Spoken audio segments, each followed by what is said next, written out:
You're now listening to the Stronger Inside podcast, where we break down all things regarding health, fitness, and wellness to help you improve your mind, body, and environment. And now, your host, Wayne, a.k.a. Workout with Wayne, and Ernest, a.k.a. Mr. 100 Pounds Down.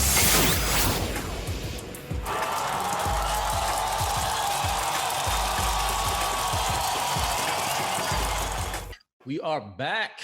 Episode number 4, Stronger Inside podcast. How you feeling, Ernest? I'm feeling good, Wayne. Feeling good. Good. Hopefully everybody out there through social media is sharing and enjoying the podcast. I hope we are providing some information and even possibly some entertainment to go with the information. Oh yeah. Definitely getting some good feedback. I'm hearing some good things, so I appreciate all our listeners. Cool. All right. Well, we're going to keep it moving and jump right into the topic of this episode. What do you got, Ernest? What we talking about today? Episode 4 is a touchy one, man. So today we're going to talk about why is America so fat and unhealthy? What did you say?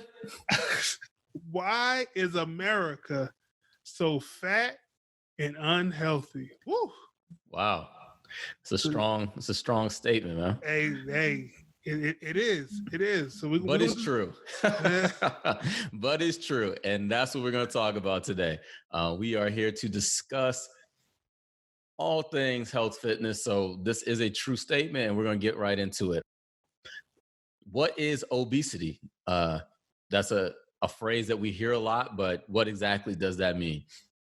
Well, obesity is basically having a body mass index above 30, which is body mass index, which is BMI, which you've probably seen at a chart in your doctor's office, maybe with the trainer. I don't really focus on that too much, but it is something that is something that I do offer that information to with clients. Mm-hmm. So you'll say, how do you find the BMI? What is my BMI? Well, the formula for BMI is your weight in kilograms divided by your height in meters squared.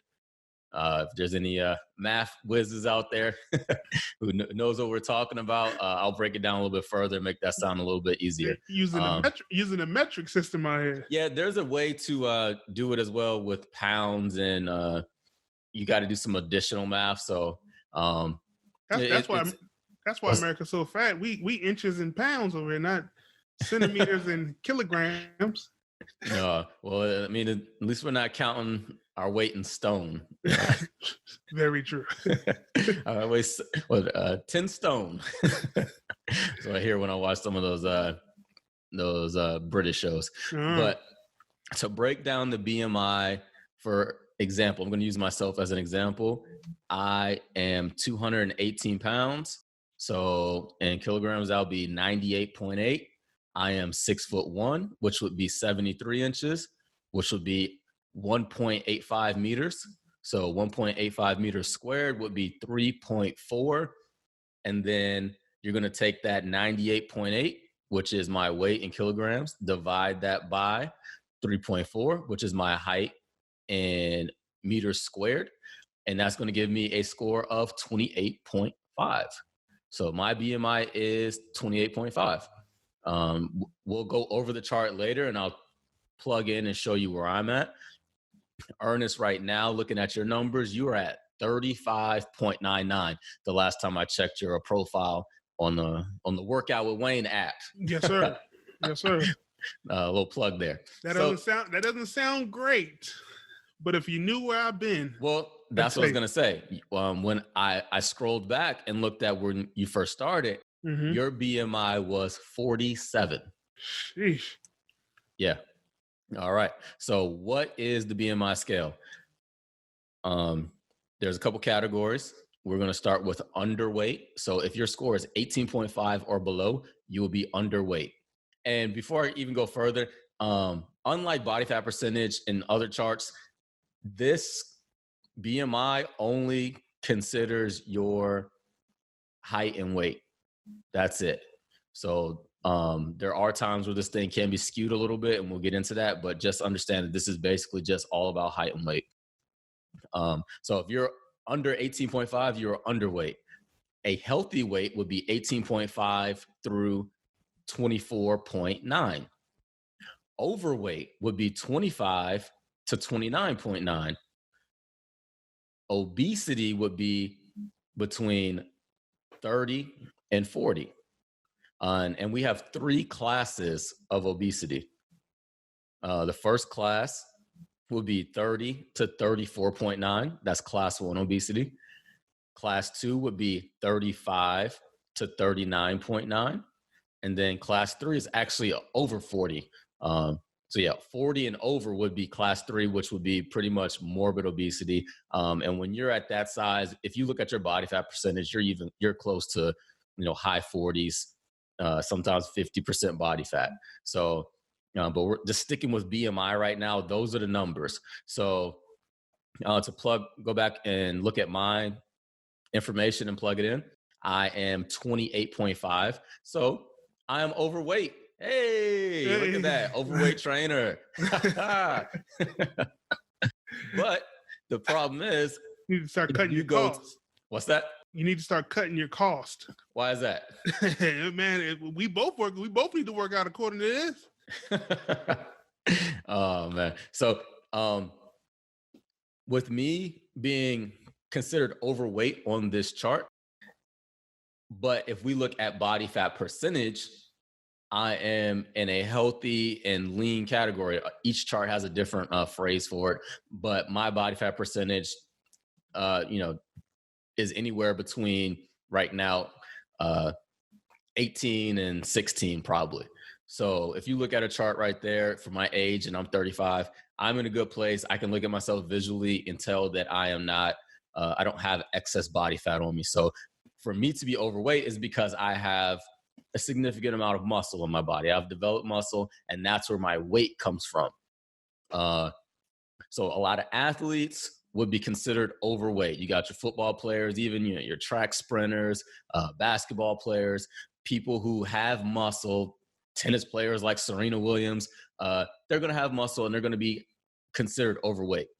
But that is a small percentage of the population. Right. Ernest, you have worked to develop a lot of muscle as well. You're always changing your body, so you're going in the right direction. And currently right now you are at 35.9, which is knocking on the door to being class 1. And before that you were class 3. You're currently at class 2, and right now you're class 1 obesity. And that's just the truth, right? Yeah, no, yeah, absolutely. Absolutely. Exactly. So sometimes it's difficult to read it, difficult to see it, difficult to internalize it, but it is what it is. And so understanding where you're at and knowing where you're trying to go is the key to this whole thing. So I know where I'm at. I know what I need to do to get to, that healthy range, or that, I'm probably going to be in a range where it's going to list me as overweight, similar to you. Yeah. Because it's going to be something that's comfortable for me, right? And so as long as I understand I'm healthy, and I am being I'm practicing a fitness and wellness like lifestyle, I think I'll be okay with that. I want to make sure I'm getting into a range where health is the biggest thing, and not necessarily my size. Okay. Yeah, they go hand in hand, and we're going to talk about that later. Mm-hmm. We don't want to get too far to where we're not correlating those two things, because right. There is a correlation. But yeah, with the style of training and your body type, you're probably never going to have a BMI under 25, Ernest. I'm probably never going to have a BMI under 25. So, for you to go from 400 pounds to where you're at now, the 280s, mm-hmm. you're probably not going to have that. So yeah, you would probably at your fittest and the transformations that you get into to where you get to, yeah, you'll probably be overweight. But you can continue to reduce body fat. Absolutely. Which will correlate to health as well. There you go. That's where we are. I suggest that you find a BMI calculator, all my listeners, and find out where you are. And if you are not an athlete, if you are not currently weight training or have years of weight training, then understand that this chart is not biased and it is not unfair is this is the truth. So if you are a person who does not have significant amount of muscle in your body and it says you're obese, then hey, you're obese or you're overweight or you're at a healthy weight or you're underweight. So just keep that in mind. So that's the definition of obesity. And we're going to take a quick global look at obesity to understand where our country does rank. Because it is not just a US problem, but when you get an understanding of the countries that rank higher than us, you'll see a trend. So I'm going to go through it and run down some of the most obese countries until we get to America. We have American Samoa, Nauru, the Cook Islands, Marshall Islands, Tonga, Samoa, Aruba, Kuwait, the Cayman Islands. A lot of these places, there's a couple other ones, but I'm just going to jump down. So we are 12.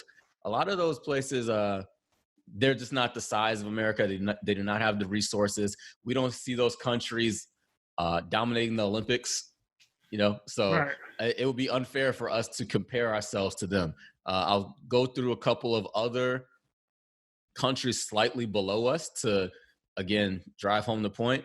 Right below us, there are the British Virgin Islands, Jordan, Saudi Arabia, Qatar, Bermuda, Guam, French Polynesia, Puerto Rico, the U.S. Virgin Islands, Libya, Turkey, Egypt, Lebanon. So really, again, the countries that are major countries, they're not really up there with us. I would say if we go down much further, and Mexico has been rising, but Canada is much lower. The United Kingdom is 36th. And then right around there, you're going to start seeing more of the larger European countries. Actually, they're much further. Poland, Norway, Germany, Finland. Then you got even South American countries that are much lower. Brazil, Panama. So really, if you look at the company that we're keeping, where we stand out at the top of this list. So let's get right back into our own data. Let's talk about us. Let's talk about the US. I'm going to use some data that is from the CDC, which goes back to 2000. They collected it between 2017 and 2018. And this has some good breakdowns regarding race. They even go into social economic status and education, and we'll talk about childhood obesity as well. But let's jump right into it. The prevalence of obesity was 42.4%. So 42% of the population was obese in 2017 going into 2018. So just think about that and think about that number. That is something that is staggering. It's been rising. It's something that's risen because in 1999, 2000, the prevalence was 30. So we went from 30 to 42% of rate of obesity. And when we talk about severe obesity, kind of that class 3 that we talked about, when you have a BMI over 40, that went from 4.7 in 1999 to 9.2 in 2017. So we are trending upward, and there have been reports that by 2030, the prevalence of obesity will be 50%. Not if we can help it. We're gonna do something about it. We're gonna try to, baby. One podcast at a time. Yes, there we sir. go. Yeah, and that's really a big part of us just having this discussion today, to understand where we are as a country, where we are as individuals, and so that we can make some changes, and that could be within ourselves, within our communities, and really take accountability and control what we can control. Absolutely. Right? So, yeah, these numbers are staggering. And the reason why, if we look at obesity, there's so many related conditions that come with it. Heart disease, stroke, type 2 diabetes, even certain types of cancer. And these things are preventable. So if we can make certain choices, understanding where we are, we can even reverse some of those things that you may have already been diagnosed with. Can you live a absolutely healthy life and prevent everything? No. And you always hear people talk about outliers. Well, my grandpa smoked cigars every day and he lived to 100. Okay, that's fine. But what about all the other people who smoke cigars every day? So let's look at the numbers and let's use common sense. You are putting yourself at risk for these things the longer you stay in these states. We've talked about this before, Ernest. You have not had any of those issues, even where you were. So that was amazing. And for you to turn it around now has been a great decision, because those things were knocking at the door. Yeah, man, absolutely. I think about it all the time. I think about it all the time now. Just the fact that being at the BMI that I was, being at the weight that I was, not being as physically active as I needed to be, as I could have been, just being lazy and being complacent and just going throughout the day-to-day, going throughout my just day-to-day tasks, coming and going, I wasn't really worried about it. So understanding all the things that I've dodged, all those health issues that I've dodged, I don't take that lightly. And I pray that I don't have to deal with those things in the future because of what we're doing now. I'm hoping that this is going to, reduce the risk of those issues. Some of those things, like you said, they are preventable. Some things are hereditary. Some things can be passed down. Some things, but that's because the way we eat, the way we interact, the way our environment is hereditary. Also, that could be a reason why too. So if we can start changing some of those habits in our family, we could be the ones that break those chains for our children and our children's children. So we don't have to be like, well, high blood pressure runs in the family, or diabetes runs in the family. Like, exactly, it don't have to. That's true. And I've trained clients, and I've had clients bring in their family members. And while some things again can be genetic, what happens is perfect. No, what happens is exactly what you said. The family has the same habits. Each person in the family has the same habits. They have the same behaviors, and which lead to these conditions. So there's a funny statement regarding those kind of things. It is, those things run in your family because nobody runs in your family.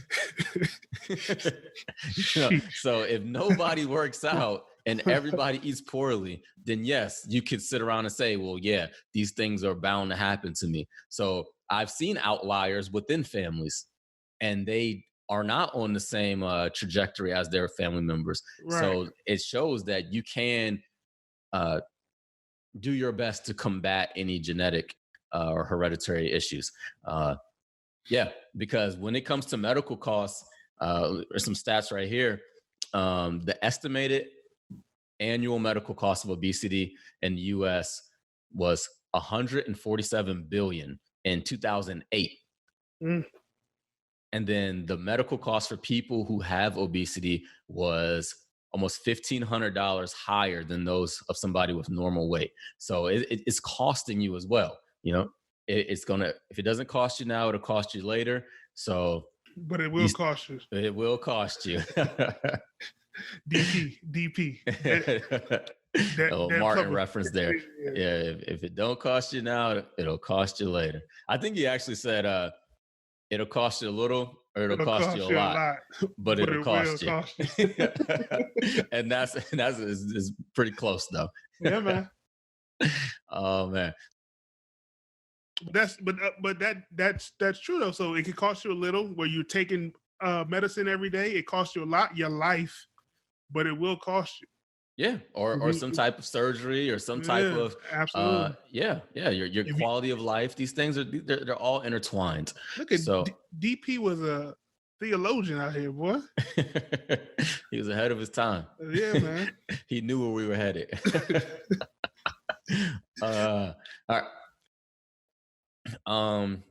With those numbers right there, I would like to go a little bit further and kind of break the numbers down into categories. And we're going to go into the racial and social economic breakdowns of obesity, because you will see some trends. These are aged 20 and over adults. And what I'm going to do, I'm going to just start with the total prevalence of obesity for each ethnic group, and then I'll go into the gender per ethnic group. All right. So for Black people in America, non-Hispanic Blacks, the prevalence for obesity was 49.6. For non-Hispanic whites was 42.2. For non-Hispanic Asians, 17.4, much lower. And for Hispanics, 44.8. So as you can see, other than the Asians, each race was pretty close, with Black Americans being at the highest, almost 50%. Right. So we'll jump into the gender with we'll start with the men. And these non-Hispanic Black men, 41.1%. Then we go to white men, 44%. We'll go back down to the Asians. They're pretty consistent again at 17%. And then Hispanic men, 45%, which is the highest. Mm-hmm. Then if we go to the women, we'll start with Black women. They are at 57%. We will go to non-Hispanic white women, which would be 40%. Asians, again, at 17, pretty much 17 across the board we see. And then Hispanic women at 43%. So those are the numbers right there. If you look around your communities and take a look, see if that does represent what you see. That's kind of where we are. So what I would like to say, take a look at is all these, there's other factors that may go into why certain people are suffering from obesity within their communities. So a trend I've always noticed, and even before I even looked at the statistics, was that obesity, for the most part, is a class issue. It's social economic factors. So looking at these statistics further, there is a section where men and women with college degrees had lower obesity prevalence compared to those with less education. So really taking a look at that, people who have more education tend to make more money, tend to have more expendable income, tend to have maybe more reasons to be in shape. They have more free time. It's just a bunch of reasons why somebody with a higher education and higher income would lead to having a lifestyle which would push them into a healthier weight. What do you think about that, Ernest? No, it makes sense. It makes sense when you don't have the money or the resources to take advantage of some of the things that may be in your area, or things may not be in your area, as far as gyms and personal trainers and healthy food options and things like that. So you go for what you can afford and what your family can afford, and a lot of times that's the quick value meal, or that's the meatloaf, or the quick fried foods, that something that tastes good, so your kids are going to eat it, or you're going to eat it, and you're going to go about your day because your belly's full. You're not really worried about being health conscious, because you're trying to figure out how you're going to keep the lights on. You're right. And a lot of times, your occupation will kind of determine your where you live, your location. So like, as you said, there's locations that have, and we'll get into that later, more availability, whether it be for certain fresh foods, certain activities, and other things. This is some interesting data that they have. And this is another thing that I, in my 35 years on this planet, I started to start to notice within probably the last 2 or 3 years. And I've actually had some conversations with people about this, to where there is a community that goes against what we just talked about. And unfortunately, that is our community, Ernest, Black Americans. When we look at the statistics and the data, when we look at income and education levels, whether it be for men, we'll start with men. Actually, the prevalence of obesity increased. So that meant the more money and the better we're doing as Black men, it actually went up. It was a small increase, but I mean, with other trends, when it came to other ethnic groups, it did drop. Right. And that's something that you do notice. Like we said, you see people who have more education, have more money, you see them tend to be healthier. Unfortunately for us, that was not the case. And that's something that I had begun to notice in the last couple of years and start to put the pieces together. And it's unfortunate. And the statistics here are matching that. And it's proving me right. Is that something that you feel like you've noticed or something that you've ever thought about? I haven't thought about it. I haven't thought about it. The fact that now that you've mentioned it, I can kind of picture in my head some prominent Black men that I know that are well off or successful in their life and in their career that maybe aren't the healthiest, but I never kind of correlated the two together. I think just in my circle in general, most of the people that I talk to are relatively successful in what they're doing in their life. So I guess I could see that. I hang out with a lot of people that are healthy or in a healthy BMI range. I would imagine just by looking at them, but there are a few that I do know, especially around my building that I work in, where I can say, well, that guy's probably making X amount of dollars, and yeah, he's not that physically fit. He's doctor so and so, but it's not an MD. Yeah. Yeah. I think there's a lot of factors that go into that. I think, that's an episode in itself. But that's something that we need to take notice of and say, why is that? Why is it that with more education, more expendable income, why would your health be worse? Yeah. So maybe, I mean, for a lot of us, life is hard coming up. So when you get to a point where perhaps you are more successful, you kind of take it easy. You do some drinking. You go out to nice restaurants. You splurge on your family. Vacations and trips and things of that nature. So you don't put your health first. You're worried about working hard. You're worried about providing and enjoying life. And so I think that's why sometimes our health kind of falls to the back burner. Yeah, unfortunately, yeah. And also, I mean, the other side of that is just holding on to those habits. Let's say you like you said, maybe somebody did not grow up the same way that they're currently living, meaning that they're doing better than perhaps they grew up, but they're still holding on to those habits. So you can't, you make you make six figures now, but you're eating like a person who makes hourly wage. And that Western diet that we talk about is a big part of that.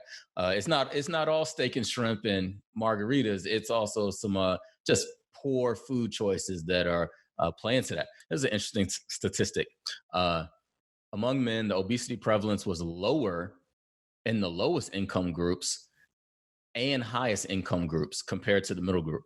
So meaning for men, obesity is lower, lower your income level is, and then the higher your income level is, it's lower as well. So really it's the middle class, middle income group that's actually the largest for men.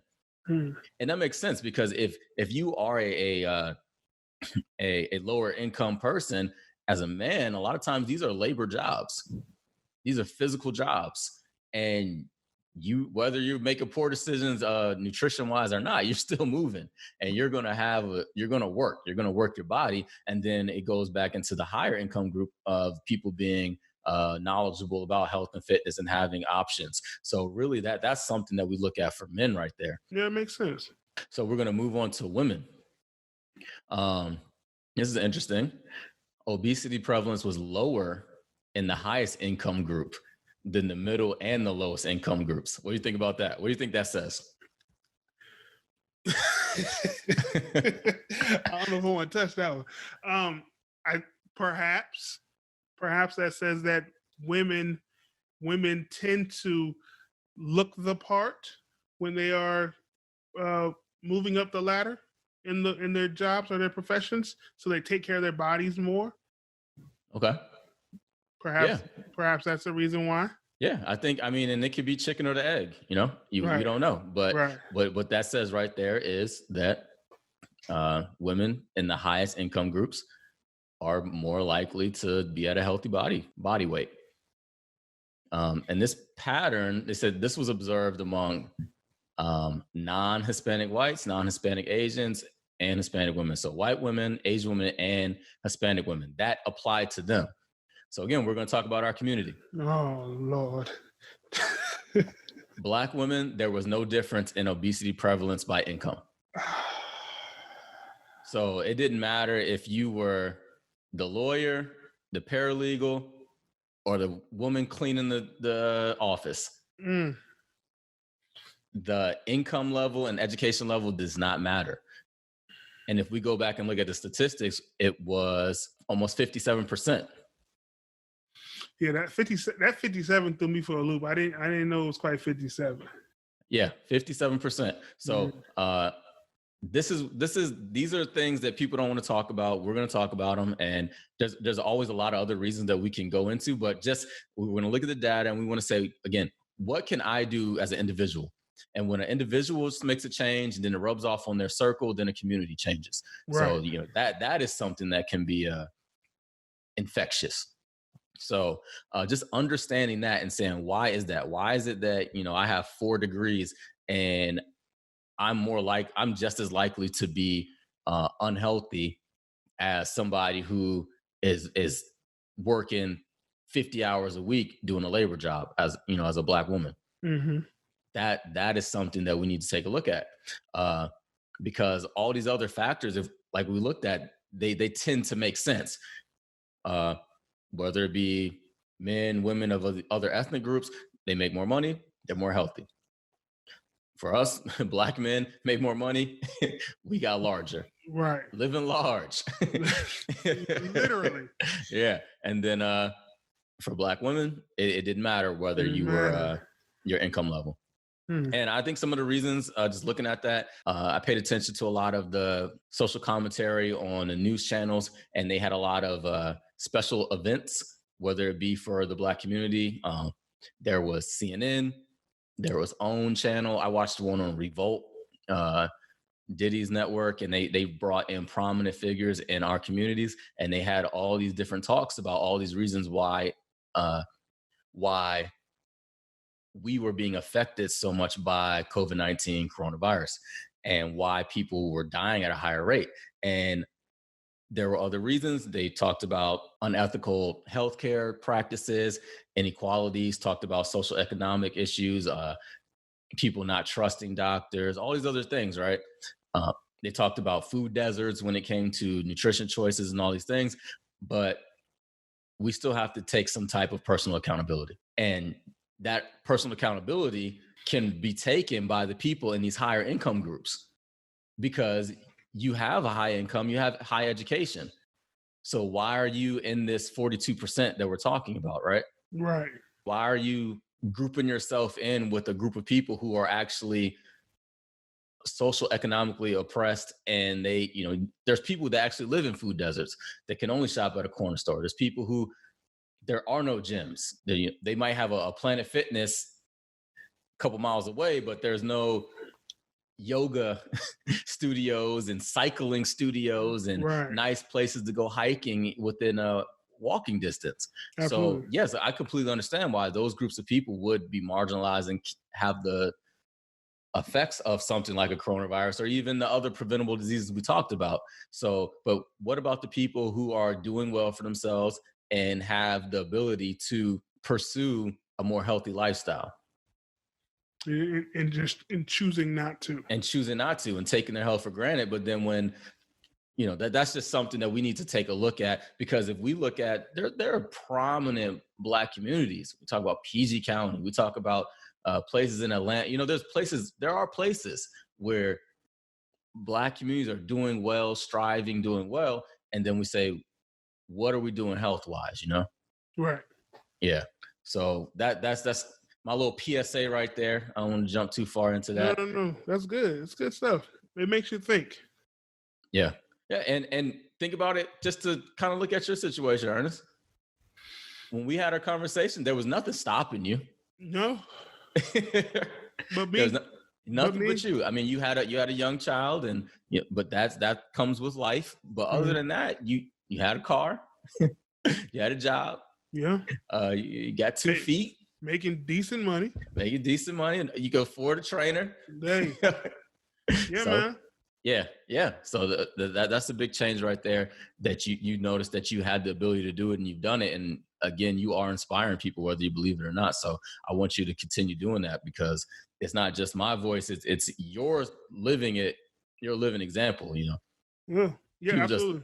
People just assume that I just woke up like this, Nah, like I'm Beyonce. I just woke up like this. I didn't put no work in.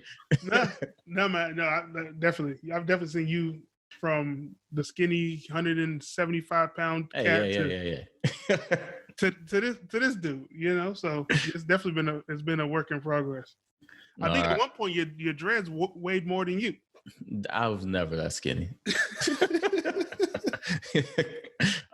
Maybe junior year in high school, and I didn't have dreads then. Oh man.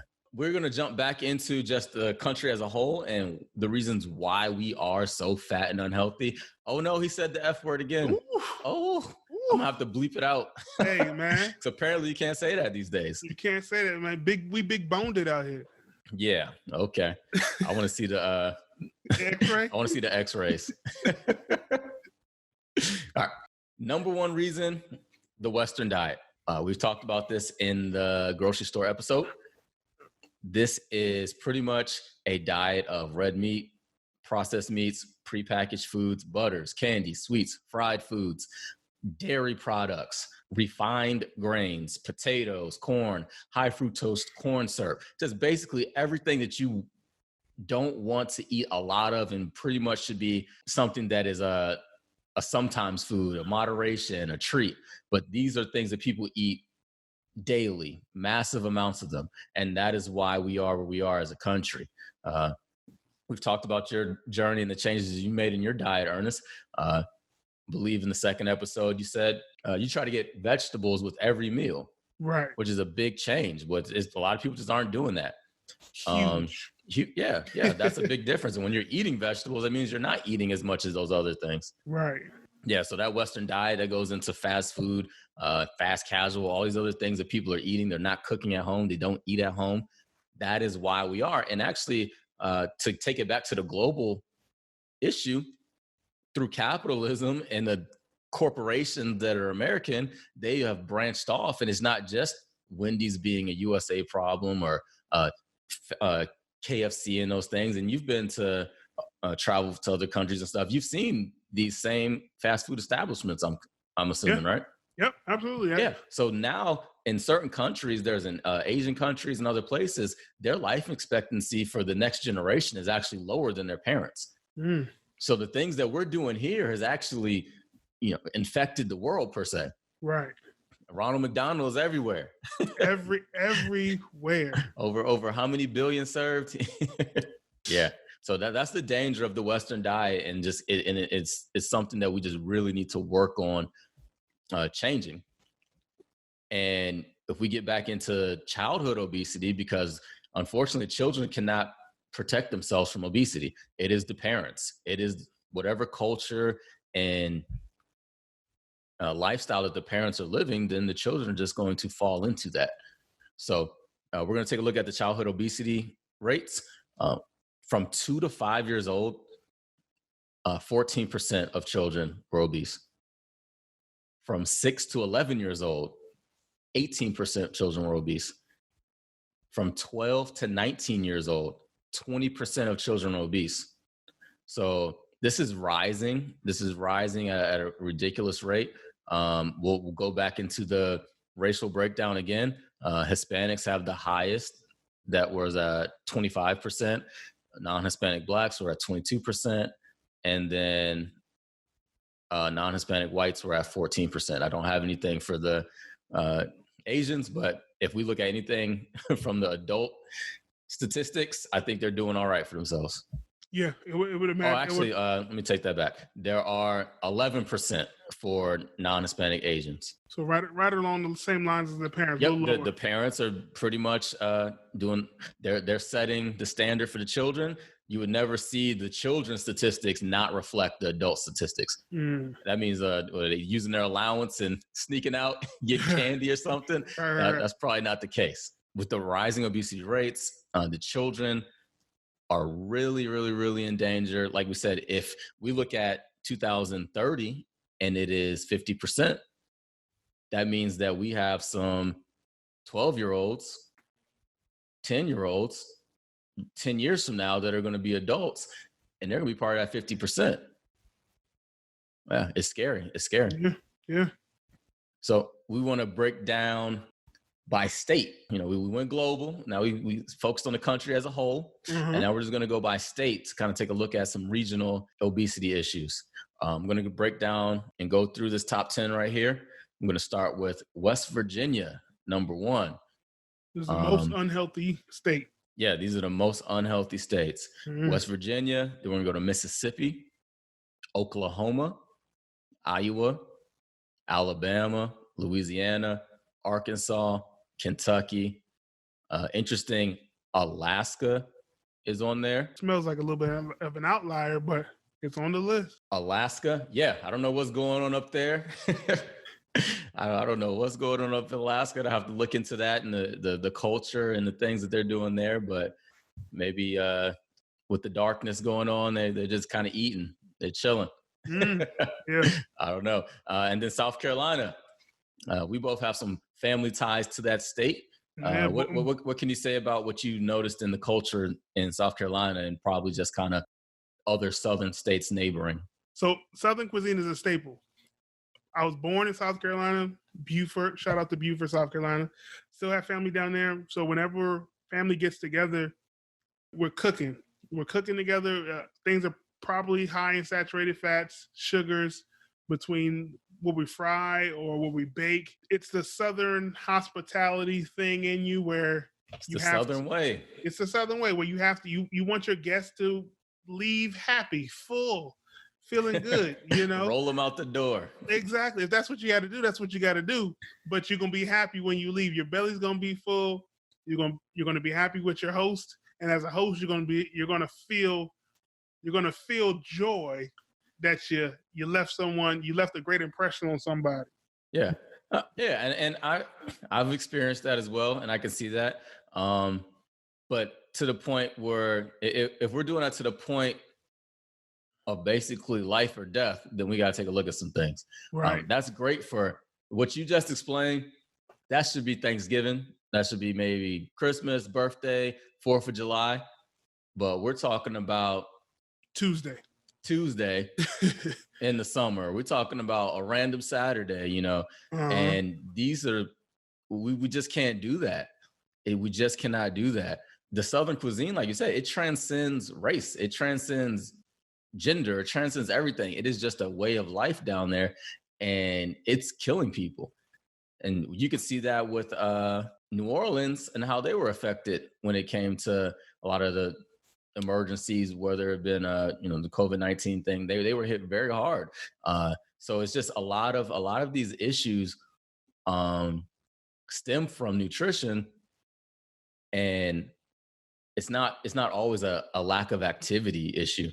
So just really being aware of what you're eating, how you're cooking, that's going to be half the battle right there. The least obese state was Colorado, and only 22% of its inhabitants were considered obese. Yeah, and as we know, that is a very active area. There's a lot of outdoorsy things to do. They're just very active out there. So that is something that Colorado. So and we'll see where they fall in on this next list. Well, this next list, I'm a proud Arlington resident, I guess at this point. Been here for a little while, and this is the 2019 numbers of the fittest and healthiest cities in the country. So we're going to start off with number 1, Arlington, Virginia. All right. We're going to go to Seattle, Washington, 2, Minneapolis, 3, San Francisco, 4, Madison, Wisconsin, 5, Washington, D.C., 6, St. Paul, Minnesota, another Minnesota, number 7, Irvine, California, Denver, Colorado, which we just mentioned, and Portland, Oregon. So if you take a look at all those cities, they have a lot in common, which would be a lot of activities. They have a lot of access to outdoors activities. They have bike shares and a lot of different things where people can move and be mobile and do those things and just be out and about. Trails to ride their bikes, trails to go running, designated bike lanes in the streets. So all these things are pretty much telling people that it's okay to get out and move, and you're going to have your own space. Here where I live, Ernest, I could walk to about 4 yoga studios right now. I wouldn't say that's the case probably where you are, right? No, not at all. Yeah. And so that is just things like that. So there's just a cultural regional thing going on in a lot of these places. And that's kind of how it works. Yeah. They took into account a lot of, for this healthy and fitness list, they took into account the access that residents do have to different exercise facilities and the amount of outdoors, like I said, bike trails and bike lanes and running and hiking and all those different things. So that is a big part of health right there. Yeah, absolutely. I think another thing that I see in common is that a lot of these are bustling cities. These are places where people work and are normally dressed in a professional attire and things Correct. of that nature. So you got a lot of people that are in an environment where looking the part is also key to their job and to their lifestyle. Arlington and DC, are right next to one another. So Correct. they go hand in hand. If you live in Arlington, you most likely work in DC or in the surrounding area. Yeah, that's a good point. I see that with a lot of my clients. They have a reason to be fit. Mm-hmm. Whether it be part of their job or just part of their lifestyle, they have a reason to maintain that versus maybe somebody who is in a smaller city or one of these other places. There's probably not a lot of pressure in certain parts of Kentucky to wear a suit every day or maintain, because you dress up for work more than me. Mm. I don't really have that dress code, whether it be business casual or not. I don't know the last time I had a collar on. and that changed. That definitely changed for me. So one of the things that we're going to talk about this later, but like I knew, but I didn't feel as big as I was because my environment was different than what it is now as far as my work environment. So before I would go to work with polo and khakis, and that was appropriate. Now where I work at now, it's all the men are normally suited and booted. Okay. 5 days out of the week, and so it's one of those things where you dress a certain way, you look different, and you can feel a little bit different in your clothes a little bit sometimes. Yeah. So that kind of made it stand out to me a little bit more also. Yeah, suits are expensive. Yeah, they are. You don't want to just keep fabric. Putting on the pounds. Yeah. you want to get to a good spot, and unfortunately, probably for you're gonna have to start buying some smaller clothes. Yeah. Yep. Hey, going shopping. There you go. Hey, Chrisetta, you heard that? Time to go shopping. Yeah, baby. All right. So if you're in some of those areas, you probably have noticed that you have access to those things, and you probably are living a healthier lifestyle compared to some of the unhealthy states that we talked about. And there's just some mentalities and lifestyle issues that are associated with both of those regions when you hear them. Let's jump into kind of what you just touched on, Ernest. And this is something that I've heard from other clients and things that I've noticed. and you probably can touch on this a little bit more than me. If everybody around you is obese, overweight, how do you know you're obese or overweight? That you don't stand out. So Right. how would you know? So I think you know, but it's made to be okay, or Yeah. you're kind of made to feel okay about it in a way. If no one else is, if everyone else is around you is looks similar to you, and they're not doing anything about it, and they're not telling you to do anything about it, you're going to think you're fine. You're going to think you're fine. You're going to be accepted in your circle, even if it's a small social circle. If it's just your family, Yeah. outside your house, you might feel some type of way, but if you feel comfort in your home, Yeah. it's going to be it's going to be okay at the end of the day, right? And so you kind of internalize the things that happen to you outside your home if you having issues in certain areas, but when you get home, it's comfortable again, and so you Yeah. find your peace. Yeah, that's a good word. The word that you that stood out to me right there was comfort. If you are comfortable and that is where you are, then there's no need to change. And that's really where when it comes to coaching and things like that, people need to be uncomfortable to change. You have to step outside your comfort zone. So if you're consistently in a comfort zone of no reason to change, like you said, then yeah, you're just going to kind of mosey on through life. I mean, there's people who as groups of friends, for instance, let's say there's a group of 6 friends and Mm-hmm. they've all gained 20 pounds over the last 5 years. Well, nobody feels like they stand out because they've all done it. Right. Right. So Yep. they're still kind of in the same spot. So really, some people kind of find out that they are more obese or overweight than they thought in their head is when they travel. You've mentioned how when you've taken a trip to North Korea, right? How'd you make Absolutely it back, not. man? Listen, I'm there's no, joking. It was yeah, South Korea, correct? South Korea, yeah, no Dennis Rodman over here. Oh, I thought that was your boy. No. Nah, nah, Okay, not the okay, worm, okay. not the worm. Me and the worm don't hang out like that. Okay, okay. Yeah, but you noticed that there was a difference in not only just the others around you, the people around you, but also Transportation. So yeah, the transportation. You when you're flying, you get on. When we left Chicago, I believe, got on an airplane, Delta, United, something along those lines, and we're flying across all the way to Seoul, Korea, and the seats are comfortable. The plane is comfortable, relatively comfortable for a man of my stature at the time. And so we're flying along. But once you get to an Asian country and you have to transfer planes, you realize that they don't make planes for the average American. yeah, They make their planes. These Asian airlines make their planes for the average Asian. which makes sense. Total sense. But for a man at my size, I was like, this is crazy. Like that 3 hour connecting flight felt like the 15-hour flight to kind of get over there. Wow. It was uncomfortable. It was crazy. And then when you get there and then you're looking for rental cars or taxis, like their vehicles are small, the beds are small, the bathrooms are small. So you could really tell a difference that I wasn't built for this country, right? These Asian countries, their seats are probably like 3 to 4 inches smaller, tighter in. Then you also have to deal with hotel rooms are a lot smaller. The beds are a lot smaller. They're a lot closer to the ground.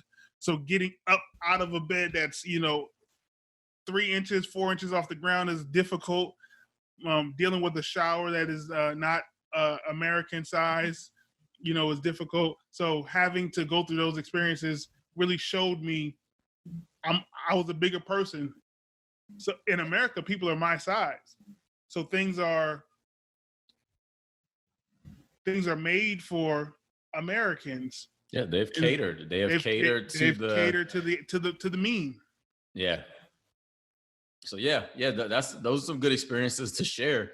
And I'll share one, maybe not so much outside the country, but just taking a trip to Los Angeles. I've been there twice, and you can see the difference. You can see the difference, especially being maybe somewhere like southern parts of the United States, to where you get to LA, and this is quote unquote the beautiful people, right? These are your actors, your actresses, your models, people who do the commercials.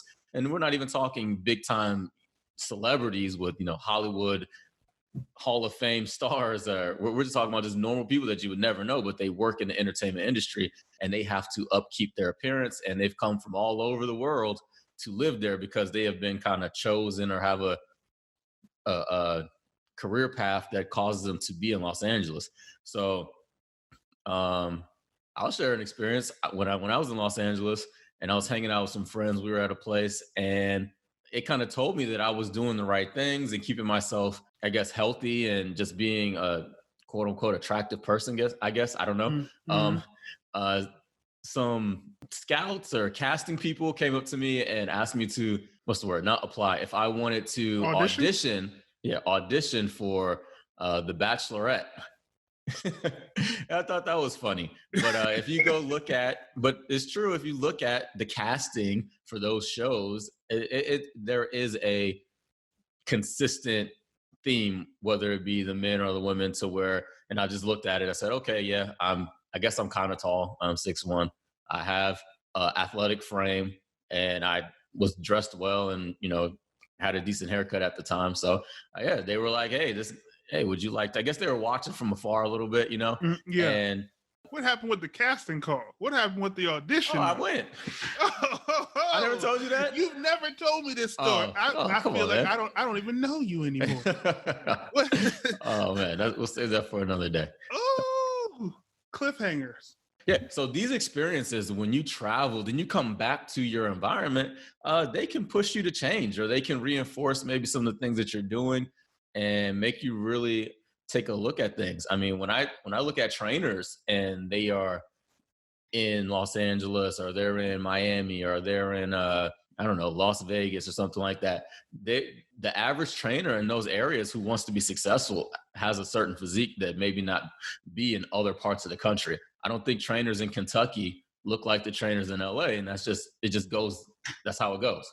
Mm-hmm. And it goes back to your point, Ernst. You have to look the part, and to be in this industry, you really have to look the part. Yeah, I've learned some information from you, but if I wanted to start training people, my clientele list probably wouldn't be that great because I don't look the part. I don't look the part right now. Now I could probably advise people on a lot of different information and things that the general public might not know because of what information that you have given me and information I've researched myself as I've journeyed along. And I could help somebody, but again, I don't look the part at this present stage. So that also plays a big factor. You want somebody that trains you that looks like someone who is physically fit and they know what they're doing and they practice what they preach, in a sense. I'll say this: yes and no, Ernest. You're on to something, but so if you have the knowledge, if you have the certifications, if you have the experience, then that should trump everything. It should. Right? But that's not human nature. Right.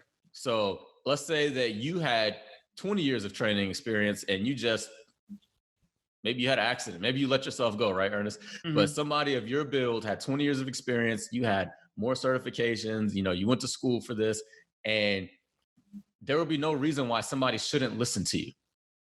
The only reason they would possibly not listen to you because of what you just said. Maybe you don't look the part in terms of you living what you're preaching every single day. Right. But that has nothing to do with how they receive information or the program that you give them. And you see that a lot in more athletic performance fields, to where there are trainers, there's older guys, there's guys who they're not trying to look like physique models. Mm-hmm. They train athletic performance. They're strong. If you try to arm wrestle them, or they're functionally strong, right, but their body fat percentage isn't in the single digits. They're not super ripped. They're not taking pictures for Instagram. They are training people. They're training athletes, and those guys have experience. So what you're saying is true, that maybe a person should look the part and they should be strong and healthy. But really, if you're picking a trainer off their Instagram pictures, if you're picking a trainer off of how they look in a bikini or a swimsuit, then you're probably going in the wrong direction, and you're allowing some of human nature to pull you in the wrong direction. So, hey man, if you want to, you never know, later in life, you may want to pursue a career or second career part-time in health industry. So don't ever let how you look hold you back. It's all about your knowledge. And yeah, maybe you won't get some clients early on who may in their eyes perceive they look better than you. So what? There's a lot of people that you'll be able to help, right? Absolutely. Yeah. All right. So if you don't adjust, you're not fixing the problem. And for a lot of people in this country, they've kind of just given up and almost tried to change the narrative and said, well, obesity is not a problem. It's not a personal problem. It's not a community problem. It's just a thing. It's just a different shape. And that's dangerous. So, I mean, we're to the point where, think of the title we just used, right? Yeah. There's people who winced at that title probably. Yeah. Yeah. And it's like saying fat is not a curse word. We eat fat. That's one of the 3 macronutrients. We have body fat on us. We want to reduce fat. There's all these other ways of using the word. Now, if you are to be hurtful and to demean somebody and to point and, bully and say you are fat, yeah, correct. That is wrong. But if we can't just say the word fat without somebody getting in their feelings, then we're giving something more power than it needs. And then we're probably sweeping our problems in the closet instead of cleaning our house. Right. Yeah. So that's how I feel about that word. Go ahead. Just like when our first episode, when I told the story about how you came to me and I talked to my wife and I was like, essentially, without saying it, Wayne called me fat. And he said, but that's once you internalize it and understand that we're not saying it, like you said, to be hurtful or anything like that. We're saying it to bring awareness and saying these are the things that could happen if you continue down this path. Yeah. Let's try to reverse those things. Let's try to reverse that trajectory and get you in a better, healthier life. Yeah. And nobody's saying anything that you don't know about yourself. We all have mirrors. You live in your body. Right. You know what's going on with your body. So if somebody were to make a comment on it, you already know what it is. If you get around children, we both have small children. There's been times where my son has said something and I have to and I know it's coming sometimes, and it could be anything. It could be, we're not even talking body type, but we're in the grocery store. This is probably 6 months ago, and he comments on the cashier's hair and he goes, that guy has crazy hair. And clearly he's right next to the guy. Right. And the guy heard him. Right. And the guy said, you know what? It probably does look a little crazy. I don't think I combed it today or something like that. Right. Because my son was telling the truth. Your hair looks crazy, man. So that's what children will do. So what do we do when children make comments about body types and things like that? We tell them that they're wrong, right? Yeah, don't say that. That's not nice. Yeah, and it's one thing to teach children manners and being polite, socially acceptable. Of course, we want to teach them that, but don't tell your kid that they're crazy for seeing that grass is green, the sky is blue, and this person has a big tummy, right? So again, that's just where we're headed, to where all these things are non-PC. You can't say these things, and all it does is, I think it harms people who need to change versus help them by protecting their feelings or whatever. Right. And that takes us to something that's gained. There's a movement that has gained a lot of popularity, and it is it's pretty popular. There was a book, and there's a website, and there's other people, and it's called Health at Every Size. It is called Health at Every Size. It's the new peace movement. And this is, I'll read some stuff from the website. It says, it supports people of all sizes in addressing health directly by adopting healthy behaviors. It is an inclusive movement recognizing that our social characteristics such as size, race, national origin, sexuality, gender, disability status, and other attributes are assets and acknowledgments, and challenges the structural and systematic forces that impinge on living well. That's a lot. That was a mouthful. That was a lot right there. That grouped a lot of things together. What did you hear when you heard that? It was a lot. So what I hear from that is that your size shouldn't determine what you're able to contribute to society. Everyone regardless of their size, should be able to be treated the same and accepted, and not have that be a determining factor on their worth. Correct. I can agree with that, but I believe there's just a lot going on with this type of movement. And this it was a book by Lindo Bacon, formerly Linda Bacon. And it just groups a lot of things together. And what I'm saying is I completely understand that everybody should be treated equally. Keyword, should. What is reality?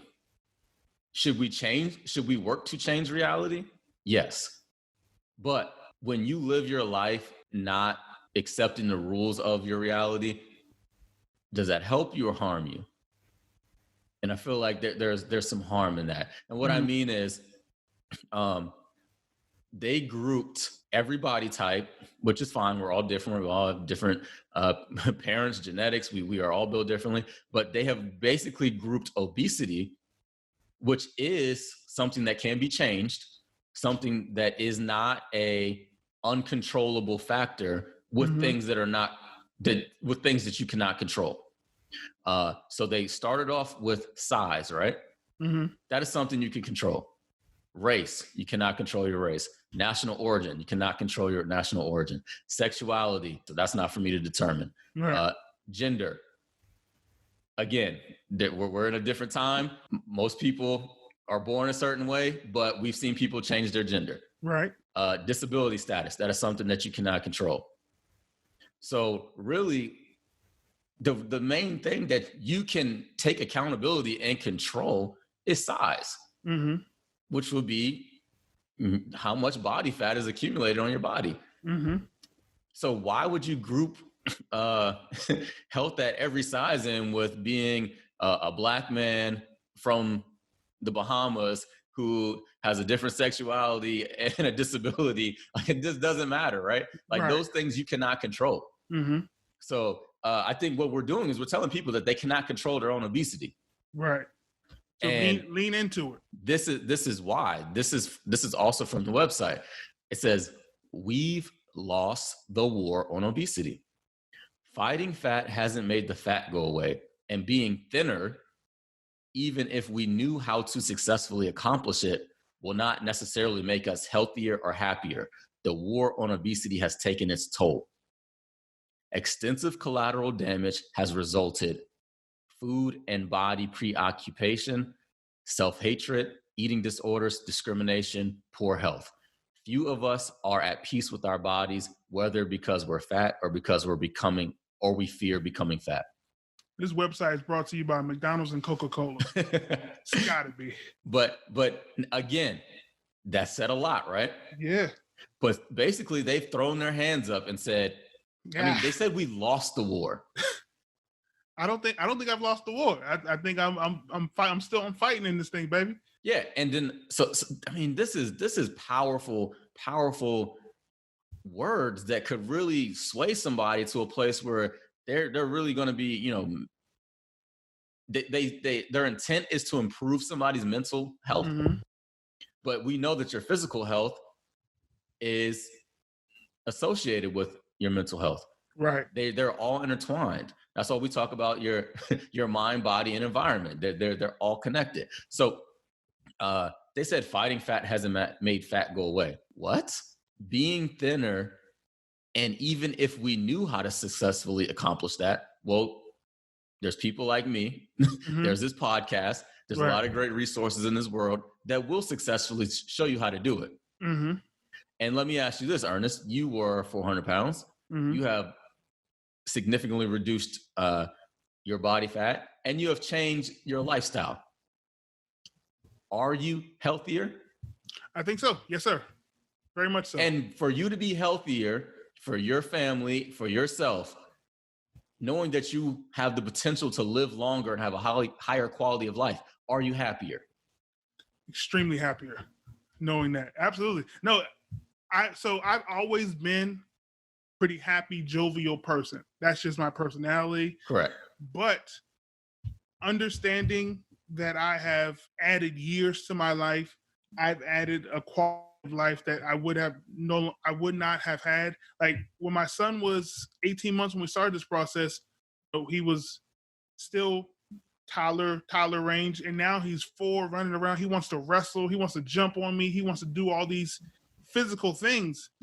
400 pounds, it was daddy's not doing that. Daddy's not rolling on the ground with you for 40-30 minutes or whatever. Now for him, I'm active. I'm able to be active with him. I'm able to run around, jump, play with him for extended periods of time, not 3 to 5 minutes before I got to take a break and you can't jump on daddy anymore. I can give him more of me. And so that's definitely a plus. Yeah. So with health, you have a better quality of life. Mm-hmm. And we talked about it's not about your exterior. It is about the things that you have done to build your self-esteem, because it's not about you having a smaller shirt size. It's about you knowing that you've worked hard, you have put in work, you have time management, you have accountability, you have done these things to now the result is having a smaller shirt size. Right. But all those things that you've become stronger within yourself has made you a happier person. Mm-hmm. So somebody might say, well, I like to eat Cheetos and play Call of Duty all day. That makes me happy. That's not going to make you happy long term. Mm-hmm. To watch your body deteriorate in front of you and to slowly, just not be in reality and to not eat real food and to not drink water and all these things. So being healthier is happier. I don't care what anybody says. What happens is they think that people who are on the extreme end of fitness, maybe, we're talking people in the single digit body fat percentage. There is what is it called? There's a rate of diminishing returns, meaning that, after a certain point, if I were to want to get down to 10% body fat, right? And then I needed to go from 10% to 6%. Yeah. My happiness might actually start to fall off because I would have to remove myself from social events. I would have to get so regimented within my eating. I would have to allocate even more time to fitness, whether it be more long cardio sessions, different things like that. And then a lot of people within that community, they start to develop eating disorders themselves. So there is diminishing returns. You can get to a point and then your happiness can come down. But we're talking about normal, healthy body weight. For somebody to be shamed to be, let's take an average man to be 19% body fat, you're telling me he's not happier than, on average, we're just talking about the same type of person, than the guy who's 40% body fat? Right. Yeah. So it's almost, it's just a crazy way of thinking. And what's happening is a lot of people who fall under this umbrella and this way of thinking have done things the wrong way. They've never had professional assistance when it comes to losing weight long term. They've chosen to pick programs on their own. They've chosen to take unhealthy, non-sustainable methods. They've done fasting. They've done Beyonce cayenne pepper diets. They've tried to run long miles with trash bags on. They've done all these other things that do not work long term, right? But they have never been with somebody within a long-term structured coaching program that pretty much teaches real food principles, weight training, moderate amounts of cardio, and just really pursuing a healthier lifestyle. Many of these people have never done that. And that's why they feel like reaching the goal is impossible. Because look, I mean, what this is, I will say this is probably your first time trying something like this. But let me ask you this. Were there other methods that you did try short-term that maybe didn't work? Yeah, I did the in-home videos. You pop the DVD in, you do one workout, then the next day you do another workout. So I've done that, saw minimal results, and then right back to what I was doing. I don't think I ever tried a keto or an Atkins type of a diet. As far as my nutrition, the nutrition side of it, I don't think I've ever done anything with that. I've just mainly done different workouts. different workout routines and those types of things. And that's why you were struggling, because the nutrition part is number one, right? Yeah. Yeah. And you've basically accepted that I can't eat these things on a consistent basis. I can't eat these things and be my healthiest self. And you've taken moderation into account. You've improved your food decision making, your food choices, and that's 90% of this battle right here. So when somebody's struggling, and we're talking about they're in class 3 obesity, they're class 2 obesity, even class 1 at times, these people have fallen victim of the Western diet. They probably are not getting as much movement as needed. And these things are affecting their mental health, which pushes them to kind of run in the same circle. Mm-hmm. I feel bad. I don't want to do anything. I eat poorly. I feel like it's a temporary reward possibly. And then the cycle continues, right? Right. But you're in a different cycle. That's why you are progressing forward. You are eating things that make you feel good. You feel good about yourself. Others reaffirm that in your community. And then you continue and you wake up each day going, let me do it again. Let me do it again. Let me do it again. And that right there. And so if we're going to talk about health at any size, when I use you being a trainer as an example, that's health at any size, because you have been on a healthy run for over a year. The numbers in your medical reports with your doctor, they're telling you that, right? Right. So you are healthy right now, and you may be perceived as a bigger person, right? Somebody, who is a consistent gym goer might look at you and say, well, he's probably not healthy, but you are trending and you're on a journey, and you are much more healthy than you were.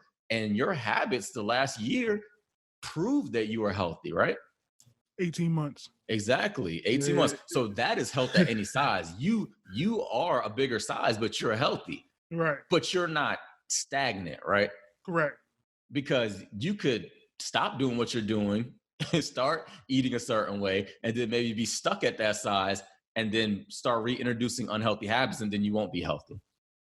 Yeah. But you're trending, and that shows that you're healthy. So that's what I think of when I hear health at any size. I think of bigger people that are athletes, people who really still have healthy food choices and things like that. I'm talking maybe a shot putter or something on a track team, somebody who offensive lineman or something like that. So where if they were to spend 6 weeks cleaning up their diet or whatever it is, they're going to drop down, and they're still active. They're still mobile.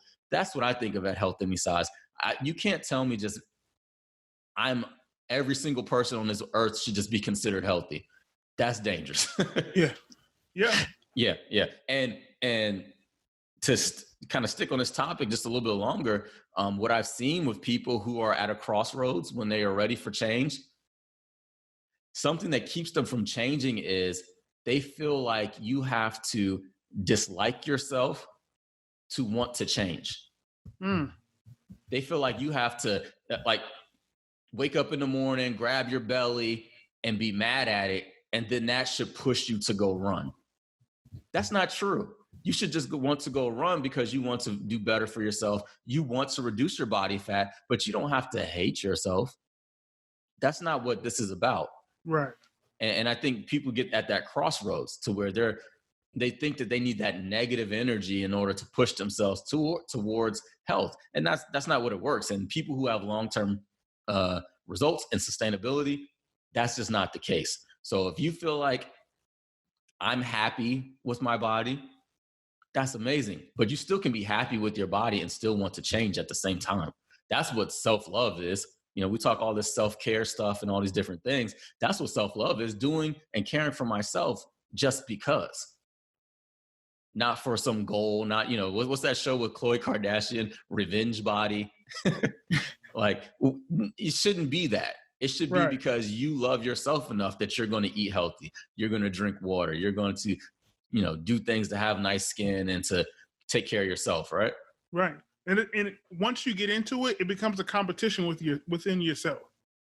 Every day, like you said, every day I wake up ready to attack the day. I'm gonna cut you off real quick and let you finish. I was listening to a song today. It was a Kendrick Lamar song, and they used a sample from an older song, but it starts off and it said, I used to think the world, he said, I used to think it was me against the world until I realized it was me versus me. Uh-huh.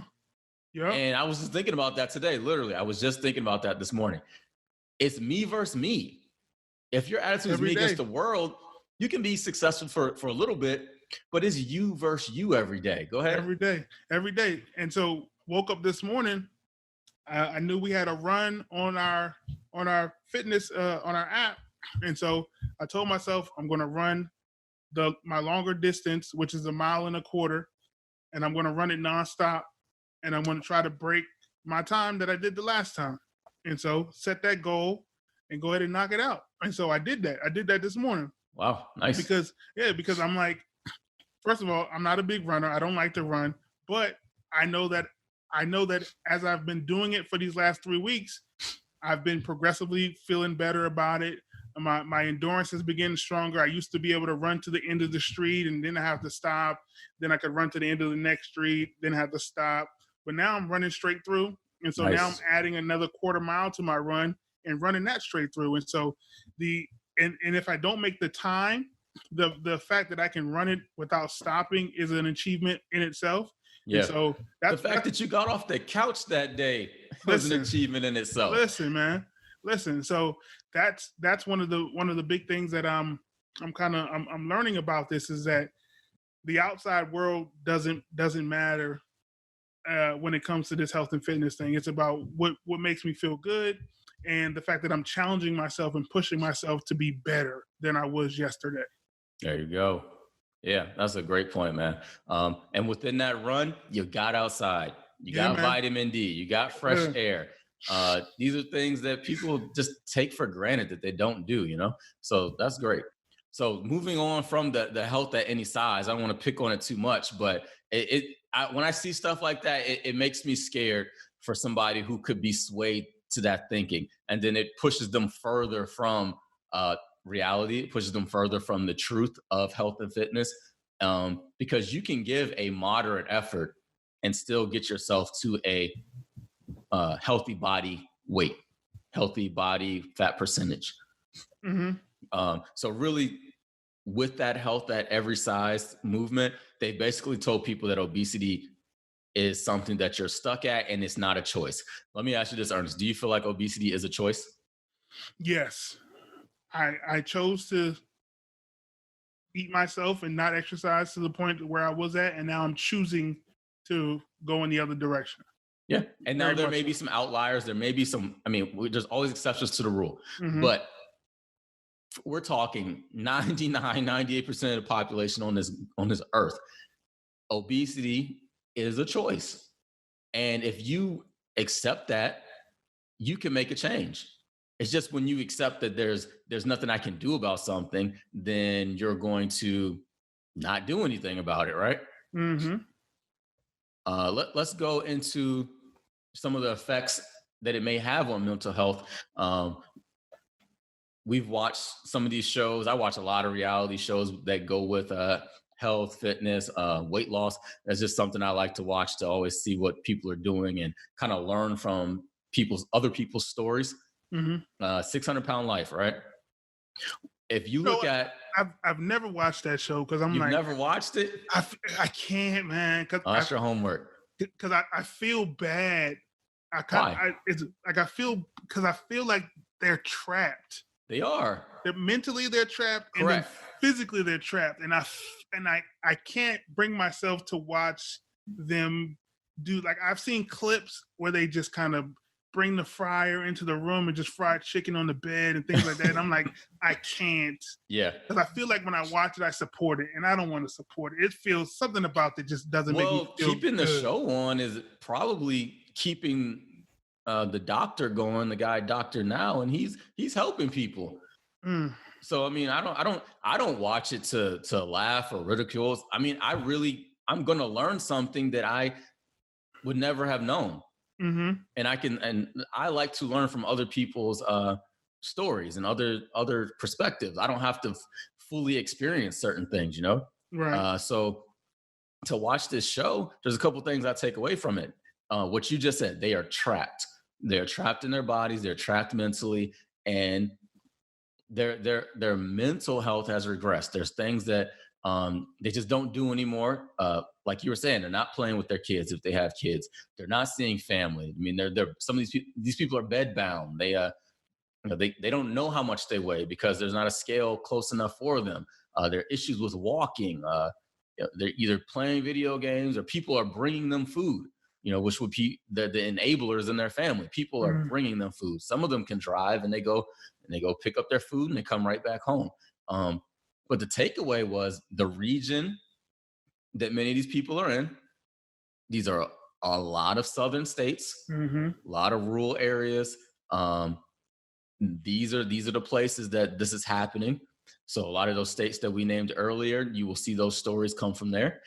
And then also their friends and family. Those people are large as well. Right. It's never a super fit family with one 600-pound family member.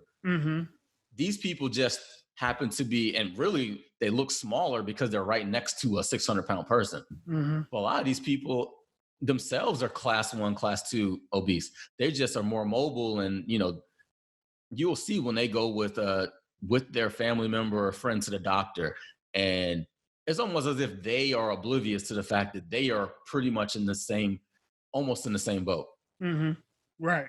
Because they don't even change their habits. The doctor tells them, the 600-pound person, hey man, you need to lay off this. You need to go on this diet. You need to do this prior to the surgery.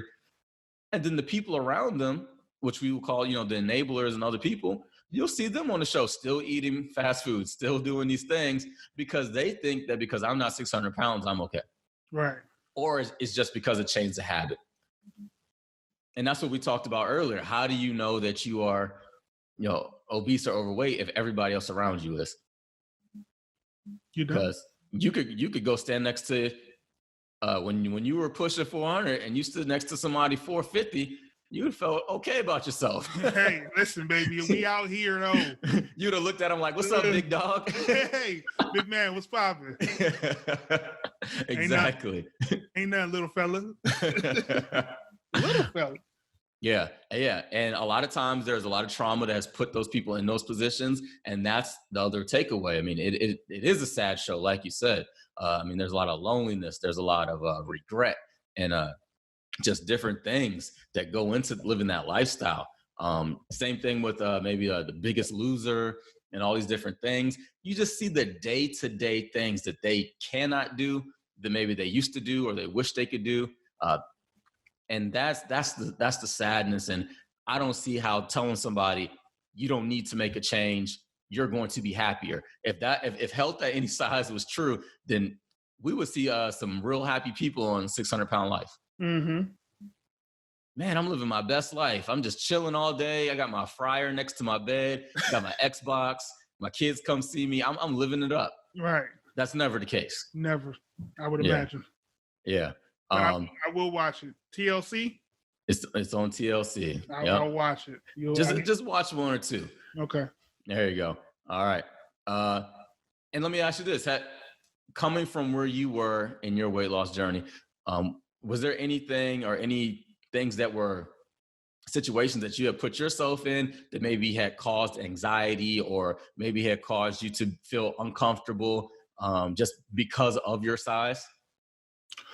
So yes, when I transitioned from working closer to home where I could drive to work every day, I transitioned to working further up north in Arlington. And getting up there, there's a thing in Northern Virginia called slugging, which is essentially organized hitchhiking. So you drive your car to a commuter lot, park your car, and then you wait in line. And as you wait in line, cars pull up that are going where you need to go, and you can get a ride. Okay. So my first time slugging, I'm standing in line, and I'm a bigger guy, and so I see cars pull up, and it's like SUV. So I'm like, okay, this is going to be fine. I'll be good to go. So like two people in front of me go, they get into a nice like expedition or something like that. So I'm waiting in line. No cars are there, so I'm just waiting. The next car that pulls up is a Mini Cooper. And I immediately panic, right? So I'm like, oh. This is my first time. I don't realize I can pass. I can let other people go. I don't realize any of this. So I'm like, all right, let's go ahead and squeeze in here. so I end up squeezing in the back seat, and it was more room than I anticipated, but it still wasn't as comfortable as a man my size would need it to be. Yeah. But that was those situations kind of did make me anxious or give me some levels of anxiety, because you never knew what kind of car was going to pull up. You never knew if you're the last one there and it's the only car and you need to get to work. It's like, hey, I gotta squeeze in this hatchback and we're gonna make this work. So they've definitely been uncomfortable situations due to had to squeeze in the Mini Cooper. Yeah, man. Oh man, did you feel like was the driver nice about it? And so the drivers, they'll pull the seat up and say, so some people say, I never had a guy your size get back there before. I never thought somebody like you could fit back here, but yeah, there's a lot of room in here, or something that, or they'd be like, are you comfortable? Are you good? I'm like, I'm fine. Just drive. Just drive. less talking, more driving. So I don't today, have to are you more comfortable? Yeah, definitely. I feel like now it's instead of a size thing as far as me, right to left and front to back, it's a height thing. Okay. So, because I'm taller too. I'm about 6'2.5". And even just driving my car. So being in quarantine, we don't go out a lot, grocery stores and things like that. But recently I got into the car and I put the seatbelt on and I was like, this fits a little different now. Your car's getting more roomy. It definitely is. I was like, this fits different now, because even since quarantine, I think since the beginning of May, beginning of March, I think when I checked the app, I was like 310. Yeah, you made some big strides in the last 310 6 beginning to 8 of March, weeks. right? And now I'm like to 288, 287, and so. Even since I've been home, I've dropped, 22 pounds. And so it's been amazing. I'm seeing those things in everyday life, how my body affected how I was able to move and get around. And now I put the seatbelt on. I was like, whoo, we out here. But we ain't as far out here as we was. Good. And I think that right there, sharing that is something that goes to another thing you don't have to worry about. When we watch some of these shows, or even some people maybe in their real life, they have to worry about, is that bar stool stable? Can this chair hold me? I got to go to the DMV. They got really small chairs. It's crowded. Am I going to be leaning on to somebody? Do I need to buy a second airplane ticket or get a seatbelt extender? You can't tell me that is a happier lifestyle. Mm-hmm. Yeah, always denied the extra seatbelt extender. You were offered in the past? I was, and I don't want it. We gonna squeeze in here, out here, boy. I don't want the extra seatbelts. You didn't want the extra seatbelt? Nah, because if this plane crashed, this seatbelt ain't gonna help me regardless. Man. I ain't gonna be out here with 2 seatbelts on. Okay. Well, you know what that was, though, right? Pride. That was pride, but that was you telling yourself, I'm not going to fully let go. Yeah. If you were to just not have an interest in, your health, your future, and the trajectory of your life, you would have just said, give me the seatbelt, give me the extra. Mm-hmm. I don't care if I gain 10 pounds. I don't care if I gain another 20 pounds. But you said, you know what? I got a standard. I have something that I have to keep.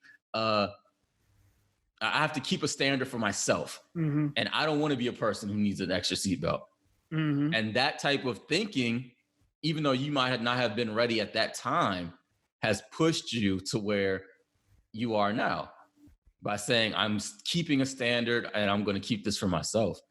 So let's get into some of the reasons why we as a country are having this obesity epidemic.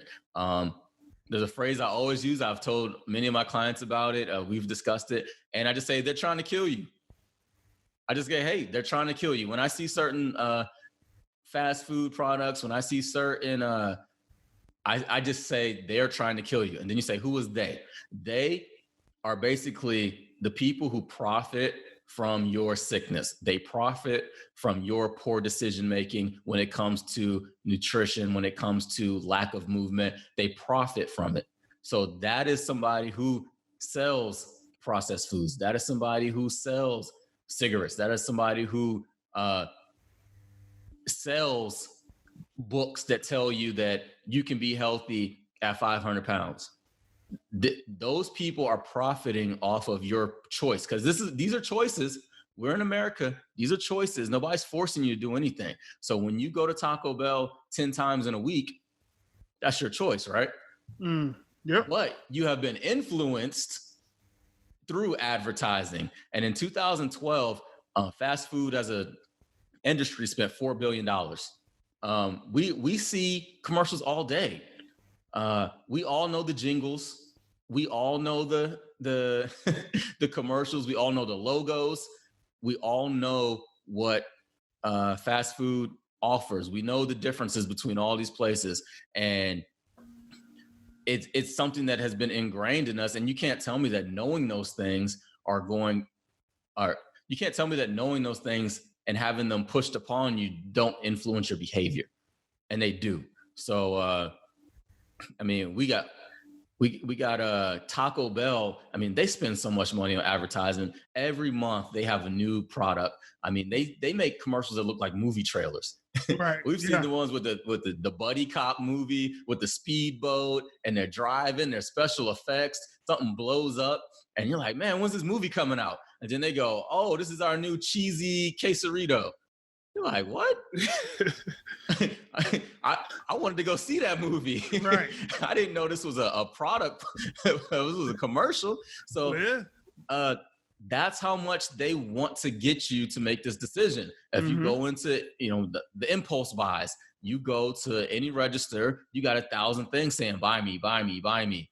There's color theory. There are all these things that go into attracting you and your children to make you buy these things. And when you succumb to these advertisements, you get a society that we have right now, to where somebody just can't say no, to where you got a 96 ounce big gulp or something like that, right? Right. That's cheap. That's cheaper than the 20 ounce. Exactly. But these things are pushed upon you, and you don't think of it as intentional or diabolical. You go, oh, it's just a commercial. But people know, who work in these industries, they know that they're profiting off of your sickness, because if you eat McDonald's 10 times a week, you're going to be sick. Right. It's something that you can't argue. So there's other factors, and I'll probably bring that phrase up a lot. They're trying to kill you, but keep that in mind. It is a war against you. It is a war against your children. It is a war against your family. It's a war against your community, to where there could be carryouts and takeouts and things that they're saying, come eat this, come eat this, come eat this, versus, there's no commercials for carrots. There's no commercials for spinach. There's no commercials for apples, right?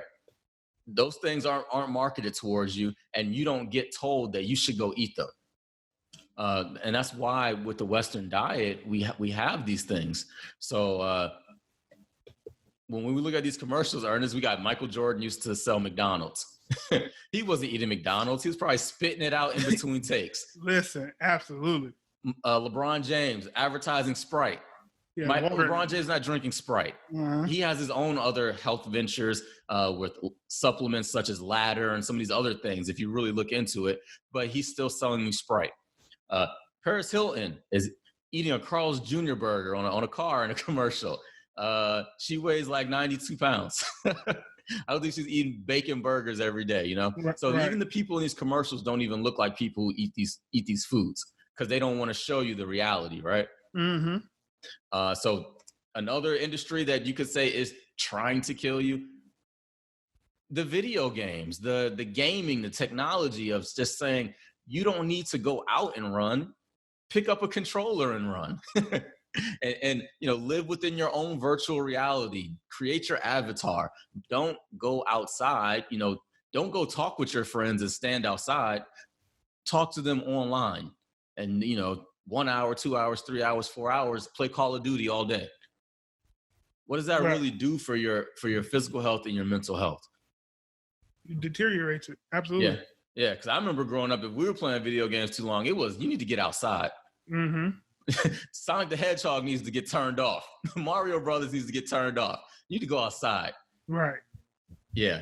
So it's different now to where the video games and the just other technological advances have pushed us to more sedentary lifestyle. Mm-hmm. And we just have to work around that and say, yeah, this is a part of life. These are things that we have available now, but we can't abuse them. We can't abuse them. And then let's go to the medical industry, the pharmaceutical industry. When you go to your doctor, it's a completely different conversation than if you were to go see a trainer. And you would think that a lot of these things should blend in, right? Mm-hmm. You would think that we would be on the same page. But my approach is going to be something more holistic. I'm going to tell you that, eat these foods, eat real food, get out, get sunlight, move. And then somebody else is going to say, oh, well, you have an anxiety, take this pill. You have high blood pressure, take this pill. You have diabetes, all these different things. They're saying, take this pill. And that is not a solution. That is something to deal with. Right. Yeah. What do you got to say about that? So sometimes in the medical profession, they want to allow you to live with these problems or issues as opposed to curing these problems and issues, because there's no money in the cure. There's money in the prolonging your life as you live with this. Yep. And so my whole thing, one of the benefits of my doctor is when I was at my biggest weight, even though I wasn't ready for it, he would always tell me, eat fruits and vegetables, do these types of exercises, be more active. He would tell me these things. So it was good that he was very close to being on the same page with you. He never pushed medicines and different things like that. There was probably one of my last visits before I made the change in my life. He did say that, if you try these things and these things don't work, then we can do a gastric type of surgery. And when I heard that, I was like, whew. That was the eye opener. Is that where I'm at? Where they talking about, cutting me up so I can be smaller? Like, this crazy. Yeah. So, so that was definitely an eye opener for me. But I think a lot of times we do deal with doctors who are, instead of helping you solve the problem of weight and getting it under control, they allow you to live with your weight and control the things in your body through medicine and chemicals. Yeah. What she said was a good point. I mean, there are people who their habits or their body is to a point where, they just need to get a surgery. And the interesting part is, if you watch some of these shows, the doctor says, I need you to lose 20 pounds before I give you the surgery. Mm-hmm. Then they lose 20 pounds. So keep going. But exactly. But before that, they couldn't lose 20 pounds. They swore by it. I just can't lose weight. But now somebody says, if you lose this 20 pounds, I'll give you the surgery, because they view the surgery as the magic fix, right? Right. Now, if you are at that place, if you're listening to this podcast and you're at that place where you are considering that surgery, really try to do things the right way first. And if you start to see the results and you continue pushing, keep pushing. It's so dangerous. It's so invasive in your body. This is not getting a haircut. This is not getting your ear pierced. This is not getting a tattoo even. When we're talking about cutting in your body, so many complications. I mean, you have people who, when you're that size, you have different things that are other ailments and pre-existing conditions, more than likely, sleep apnea and different things, right? Mm-hmm. So then you're going to go under an anesthetic, and you're going to be put to sleep, and you're going to get a surgery, and then you're going to have to recover. And it's just so much to come back from. And there's a lot of success stories, which, hey, that's great. And if you made that change that way, that's great. But guess what? How are you going to maintain that new body? Mm-hmm. By the traditional things that we talk about: proper nutrition, fitness, exercise, real food diet, drinking water. So you're going to have to do those things anyway, right? Yep. So at the end of the day, you're always going to have to do those things. And a phrase I always say is, the rules don't change. So you can go get your bariatric surgery or whatever it is. The rules don't change. You're still going to have to do that. So really, if we can, as a country, not rely so much on pills and surgeries and say that those are maybe temporary fixes, and then that's something that you can wean off, that should be your end goal. Definitely. So let's wrap this one up. This was a long one. Yeah. But good one. But much needed. And I really looked forward to talking about this. There's a lot of things we touched on. I am hopeful that we've reached somebody's ear and they can influence them to make a change. Because I just want to wrap it up and say that, one, you can't be in denial. You can't be uneducated. So if you're here, you're getting educated, and understand that they're trying to kill you. There's a war on you. There's a war on your happiness. There's a war on your health. There's a war on your family and your community. And that is just a byproduct of capitalism. And that's really what it is, living in America. So you need to prepare yourself and arm yourself to go to battle each day when you drive down the street and there's 7 drive-through restaurants. When you're watching TV and there's a million commercials telling you to do these things, they're trying to kill you. So when you can fight those things and say, it doesn't matter what you try to sell me, I'm going to eat some real food tonight. I'm going to get out and be active, and I'm going to do that consistently. You will get yourself to a healthy body weight, and you will not be part of that 42%. And then the children that you raise will see you doing those things, and then they will not be part of that possible 50% of obesity in the year 2030. So Ernest, you are a walking, breathing advertisement for these things. You are a testament to what hard work, consistency is. And you, as long as you continue to do those things, which I have no doubt you will help change other people's minds, because it sounds different coming from you than coming from me, right? It's just, and I've accepted that, it kind of breaks my heart a little bit, breaks my heart a little bit. I appreciate it. I appreciate it. A lot of my success is due to you. I know I put in the work, but you gave me the map. And so I'm following the map, baby. So. Yeah. So I'm expecting some good comments.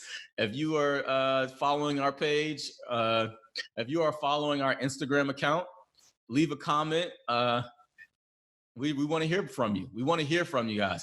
I know I've received some personal messages, Ernest. I know you've received some, but please talk on the public forums, whether it be the comments on the accounts we have, or share things within your own social media accounts and get the conversation going. That's what's going to spread change. Good conversation, and we're here to talk.